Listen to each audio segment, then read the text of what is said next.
little bit better this week, right? Step in the right direction.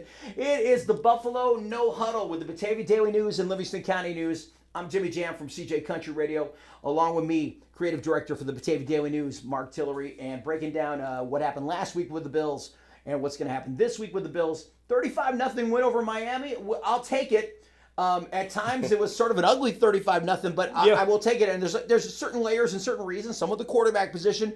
Give me your overall thoughts, Mark, though, on the Miami game. What'd you think? When you come out with the defense on fire like they were, I mean, you're calling a corner blitz on the first play of the game, knocking Tua down, getting Tua rattled early, and then next thing you know, Tua's on his back and out of the game, and with Jacoby Brissett coming in, there was no game after that. It was just no competition for Buffalo. Buffalo came in that game ready to play, and it was a nice, refreshing game for that team and us fans after Pittsburgh. You weren't concerned at all in the second quarter when it was 14-0 and sort of stayed that way for a little bit because there was an opening if Miami was going to get it together. I mean, Jacoby Brissett flashed at a couple points, although that pass rush was ridiculous for Buffalo.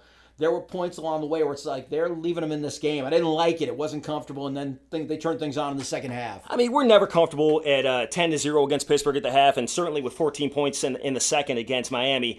But just, you could tell it was a different Buffalo team out there that day. Sure, Josh is still growing. He's still getting into this season, but that team is picking up, and he's certainly gonna follow very soon. He's progressing. No matter what the Mafia says, he's progressing weekly, and we just got to believe in QB1.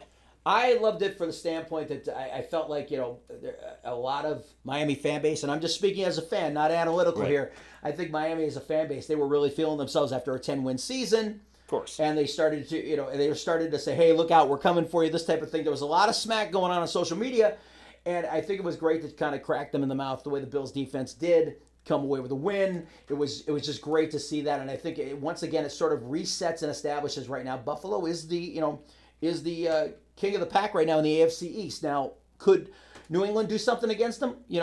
Belichick knows how to game plan for Josh. Right. He has, other than the last game of last year notwithstanding.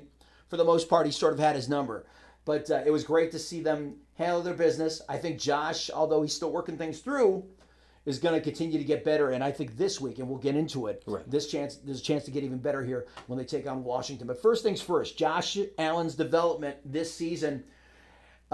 Some people say regression, some people are saying this, some people saying that, a lot of different things. So we asked Alex Brasky, our sports writer here at the Batavia Daily News. Alex, what do you think is going on with Josh's development? And is this fixable? What's going on with him right now? Josh Allen and the Bills' passing offense not yet have reached their form from a year ago, but a step in the right direction, especially for that offensive line. They protected Allen, allowed him to do his work, especially on that first drive coming out of the halftime break where the Bills went 8 plays for 75 yards, and Allen finished it off with a passing touchdown to Dawson Knox. Allen said today, Wednesday, that he's not yet where he'd like to be, but, as I said, a step in the right direction against the Dolphins for sure. All right, Alex, thanks a lot. And we're going to get your picks later in the show. And also, we've got someone else, another guest in our On the Spot feature coming up to pick and predict. But let's get on to player awards right now, okay? Let's start off with our most valuable player of the game. What was your pick? Look, there's many Bills players that could have got that award this game, but I'm definitely giving it to number 20, Zack Moss. Yeah. He overcame adversity, tragedy. I mean, we heard about his aunt passing away before the game, the day beforehand. And, we sent our condolences to Zach and his family on for that tragedy. But he overcame adversity. He came out, he fumbled the ball, picked himself back up. He had 26 yards, 2 touchdowns, and even separated Robert's shoulder on the way to the end zone. So we're talking one heck of a day. Played with heart, overcame any type of negativity, and just player of the game, number 20, Zack Moss. And it could have gone the other way because, I mean, Singletary started off great. Well, that and aside from his aunt, he had fumbled last season and gotten benched for it. Don't forget that. He coughed up the ball before and rode the pine for a bit, but McDermott left him in, and he ran hard. He didn't get a lot of yards, but he ran hard. My choice for MVP, maybe a little less obvious because you got Allen throwing for 2 touchdowns, you got Moss running for 2. A.J. Epinesa. Here's a guy who is starting to come into his own on the defensive line. Stat line, when you look at stat line, it's not pretty, but let's talk about quarterback pressures. You know what I mean? Maybe he doesn't rack up sacks yet at this point, but he had 8 quarterback pressures, and he caused disruption and caused a lot of sacks happening when Brissett did have to run or escape the pocket. Then he ended up getting sacked and stuff. A.J. Epinesa is coming along so nice this season from where he was last year. He started off, he was a healthy scratch early part of the season. He started playing better as the season went on. And now I think we're seeing him having a coming out party. I mean, right at the right time with Greg Rousseau, and yeah, it's exciting to watch this happen. And man, I can't wait for when Boogie Basham is activated and part of this mix. What it's all going to mean, because we're thinking about the future with this Bills defense, because we're not always going to have a Jerry Hughes and guys like that. Right. So what's it going to look like? And AJ Epinesa, keep an eye on him. He is my most valuable player. Let's talk about our Better Luck Next Time award. We don't like to say least valuable, but we do like to mention the guy who kind of had a rough day at the office. What was your pick? I mean, from Miami, and I know you're going to get on me about this, I got to say Jalen Waddle.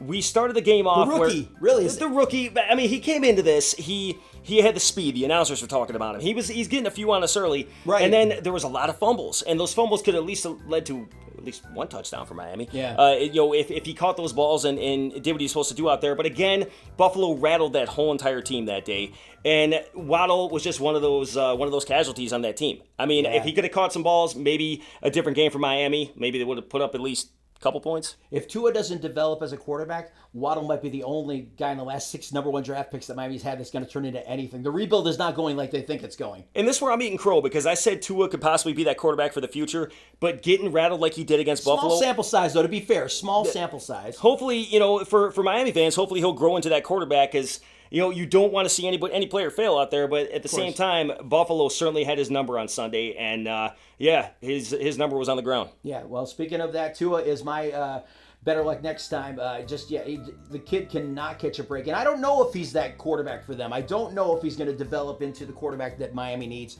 There were a couple times where you're seeing him complete things, and you're looking for signs. You're looking for something. Right. And we sort of correlate what happened with Josh and his development going, am I seeing the light go on with respect to Tua? And, and then to get knocked out of the game like he did, you get carted off once he did. Tua's got weapons, though. He's got weapons, and if he develops, he could be dangerous. But again, I'm going to he, though? That's an open and shut case of me talking about him developing right now. I'm definitely... I know he's got the weapons. He's got the... We'll see if he's got the coaching. The kid's got the heart. Does he have the head and the physical gifts that are going to help him? He's a 6-foot quarterback in a league that's now become 6'5" quarterbacks, Absolutely. It's not easy. All right. Our Bro Seriously Award, where you just kind of go... What? Why? And it doesn't necessarily have to be anything within the game, but we look at that first. Mark, who's your bro seriously? Look, how many fingers am I holding up here? I work in radio. That's 8, right?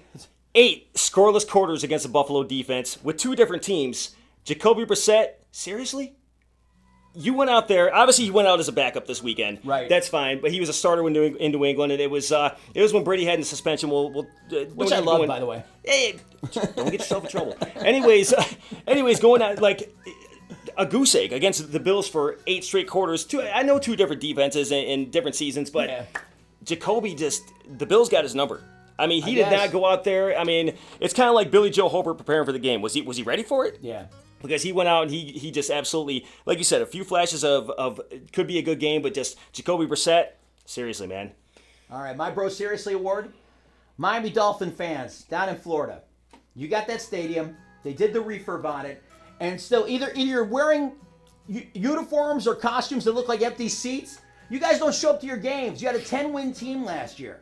What are we talking about here? We almost lost our team once when Ralph Wilson passed away. And now, you know what I mean? And if you want to get technical, the stadium talk that's going on now puts the team technically in peril and whatever. And I'm just amazed. Dolphin fans can't fill their own stadium with a 10-win team. I mean, I get it. Florida, there's things to do and stuff, but are you backing your team or not? Come to the game. Show out a little bit. I mean, I think it's embarrassing. They worry about us small market teams, and you can't fill stadiums. Oh, there's nothing to do. Blah blah blah blah blah. And you should lose your team. It should move to Toronto. No. Dolphin fans, if you're all that, you haven't won a title in 46 years, I get it, but fill your stands. Back your team. Whether we're 0-16 or 16-0, we're there. Just saying. Tell them, because they need to know. Thank you. Nick Ficarella, the Pizza Making University.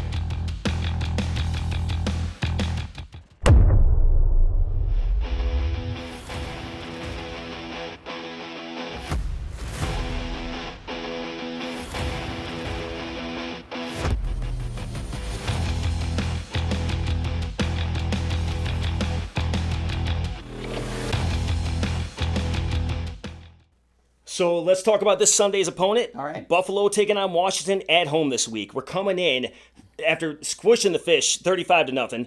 And are we going to do the same against Washington? Do you feel that, Bill, they definitely have that swagger going into the game. They definitely, as long as Josh comes in with confidence and knows the wide receivers he has to throw to, we certainly have a solid running game after last week with Singletary and Moss putting it up like that. We had some bright moments in the running game. I'm not going to get too crazy about it. Washington's defense, you've heard the hype about them, and people have talked about them. Their defensive line. They beat the Giants.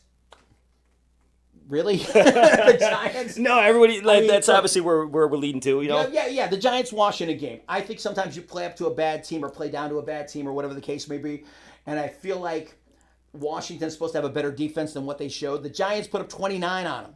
You know what I'm saying? They've got a great defensive line. It's the future of that team. Right. And they're going to build around it. Allen with 2 sacks last week. You got Montez Sweat, Chase Young, and Deron Payne.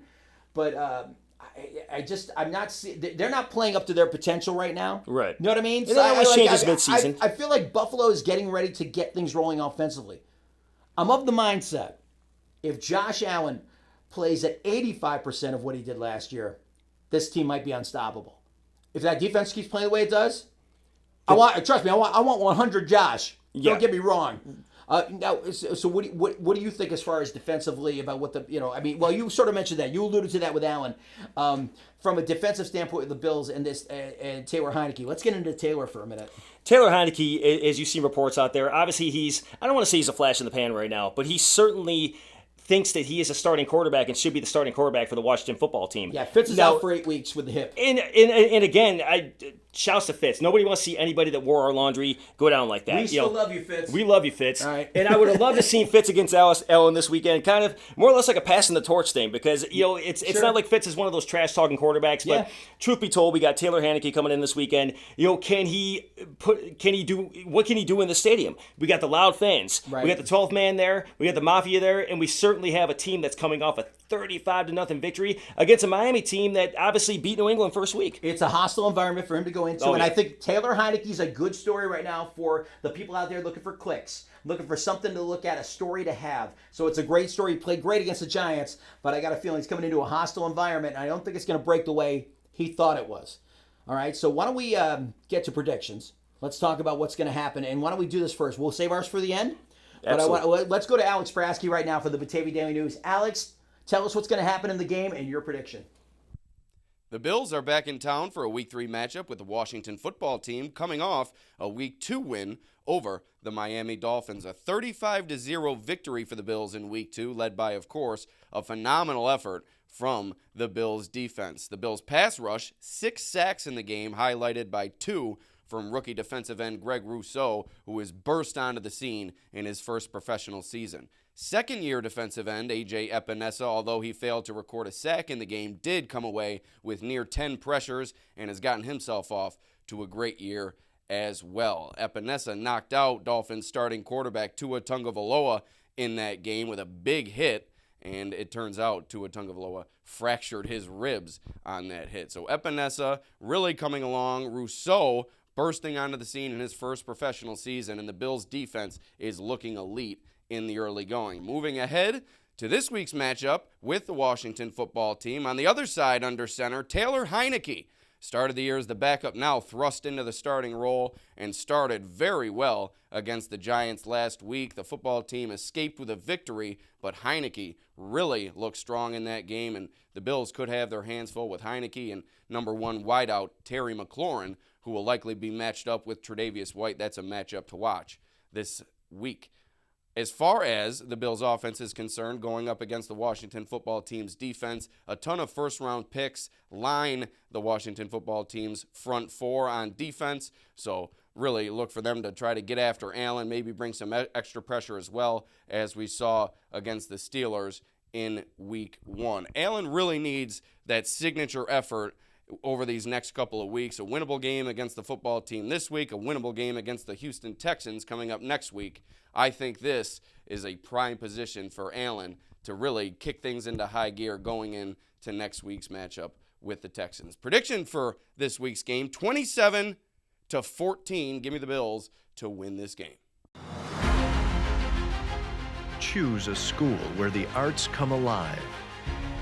where science and technology thrive, to create something extraordinary. No matter which path you choose, GCC gives you the tools to start your next journey. Because when you choose GCC, your time is now.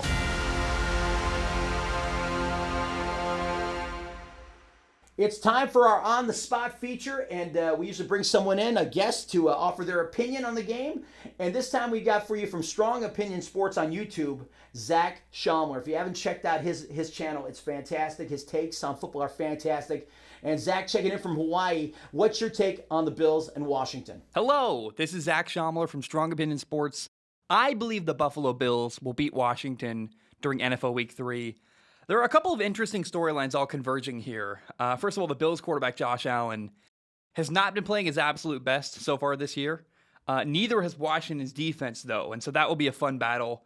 And a lot of people are questioning how good, really, is this Washington defense. And on the road against one of the best young quarterbacks in the NFL, I believe Josh Allen will shine against this defense. Washington is playing a backup quarterback, Taylor Heineke. And he's a fun story. He gets to throw to a star receiver, Terry McLaurin. In the end, I do not believe he will be able to do enough to beat Josh Allen and the Bills. But the guy I'm most excited to watch during Week 3 is Bills defensive end Greg Rousseau. He's already got 2 sacks this year, and I would love to see him have a big game against Washington. He's a former first-round pick. I believe the Bills will win 23-17. All right, Zac, thank you very much. Let's go to our predictions. Marc Tillery, what's going to happen Sunday? What's the final score? All right, I'll just go into the saying. Josh's been a little slow, but he's gaining momentum despite what the Mafia is saying. All right, I think this Buffalo team is coming in. Like I said, they're on fire. There's nothing that can stop them after this 35-0 victory against Miami. So I'm looking at it where I like the Bills in 2 straight blowouts. So we're looking at a 28-10 win. I think we're going to go in strong on the defense. We're going to crush Taylor Heineke early. We're going to let him know we mean business. And there's no doubt Buffalo's going to take this one 28-10, and the defense is just going to be all over them all day long. All right. I'm confident in a win. I'm going to say it's a little bit closer because you never know how these things play out. Sometimes garbage time touchdowns happen. And you said 28, which means you're leaving our boy Tyler Bass out. Tyler needs a break this week. I would love that. I would love all extra points. touchdowns. I'd love it. But I'm going to say it's going to be 26-14. The Buffalo will be too much to handle, but Bass is part of the math.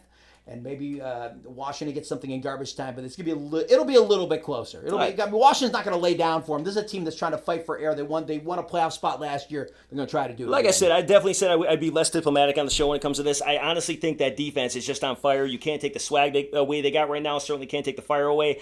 And if Josh is playing on the same cylinders as that defense is playing, we're looking at a team that's just going to start mopping up. All right.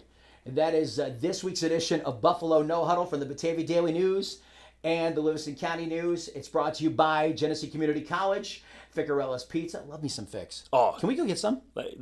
Get your fix? I'm going to go get it right now. I'm going to go get it when we're done here. Get your game time fix. In like 2 seconds. But put your comments below. Let us know what you're thinking. If we get something really good, we'd love to talk about it on the next show.